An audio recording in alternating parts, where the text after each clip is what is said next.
Hello and welcome back to SHRM Session 8, Part 3. In this lesson, we will focus on selection.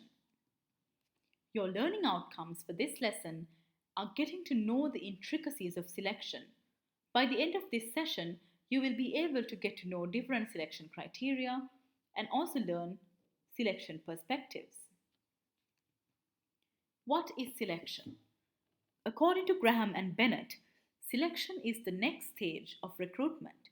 It is where you assess the candidates by various means and make a choice, followed by an offer of employment. Employee selection can range from a very simple process to being a very complicated process, depending on the firm hiring and the position that they're hiring for. Employee selection is the process of putting the right person on the right job. It is a procedure of matching organizational requirements with the skills and qualifications of people. Selection considerations. There are several considerations when it comes to selection. Job role requirements such as job description, person specification, core competencies, as well as fairness and equal treatment, equal opportunities, reliability and validity of the methods used for selection. In addition, certain employment laws, such as anti discrimination laws, must be obeyed during employee selection. A majority of HR managers today run web checks on candidates. Given how active people are online today, a majority of the selection happens online or even in social media. In fact, 4 in 10 HR managers have chosen not to hire a candidate as a result of negative online profile, according to a research from Microsoft recently. In the survey, 1,000 HR professionals, out of which 64% said that they considered it appropriate to search the web for information on a person before recruiting them, and 41% had rejected somebody on this basis. But in a different study, a parallel study of 1,000 potential job seekers, only 37% of them believed that it was their own responsibility to ensure that they protected their online reputation. Selection also sometimes involves psychometric evaluation in order to seek a candidate's psychometric qualities. Cognitive ability. This is measured to get to know skills, arithmetic or verbal abilities, aptitudes, which refers to one's potential to learn and to acquire skills. The test of achievement includes school examinations or statutory qualifications and are also conducted sometimes at the selection itself. Personality testing. This is a non cognitive characteristic. However, there are people who say whether it should be legal or ethical to judge someone on their personality. Biographical information. Another non cognitive characteristic where candidates describe retrospectively about their past experience and work history. Other psychometric qualities testing includes performance-based method, where applicants replicate behaviors required in performance-based tests. The focus here is on measuring present performance in order to predict future performance. Mixed approaches are also used in the form of assessment centers.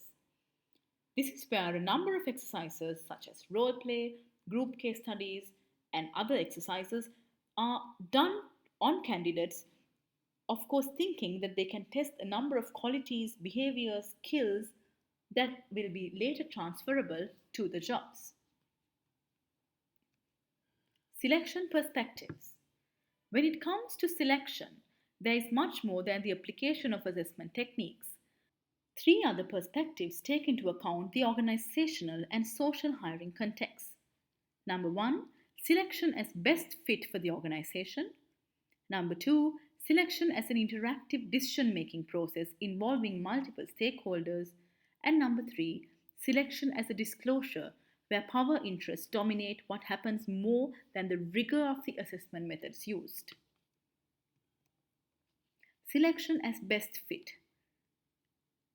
Here, the belief is that, according to author Clay, a series of factors influence selection practice during distinction between social and economic pressures.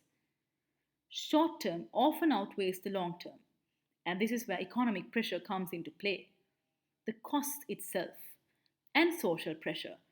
More is seen in the public sector, which is more likely to have litigation brought against them. So the public sector organizations take extra measure to meet social pressure. Selection as an interactive decision process. When selection is perceived as an interactive decision process, social pressures from stakeholders are considered in the hiring process. This can be from implementers or institutional bodies. Stakeholder perceptions are also considered where performance based methods are most favorable and most likely to be used. When perceptions that performance based selections are more transparent than psychometric evaluations. Applicants are also treated as stakeholders, where they have the right to be treated with dignity and respect, and where they receive information on what is expected of them and their performance. Lastly, selection as disclosure. When selection is perceived as disclosure, there are some principles to consider. Can a job suitably be objectively reduced to an agreed set of individual qualities? This challenges the assumption of the rational assessor. According to authors Knights and Raffo, graduate recruitment is when selection is perceived as disclosure. Even after training in diversity, assessors are still inclined to report to first impressions. Candidates are labeled geeks, stars, razors, and safe bets. Values to be found are attached to appearance, accent, and appropriate behavior displayed. People would find ways to match these qualities to the objectively defined behavior indicators.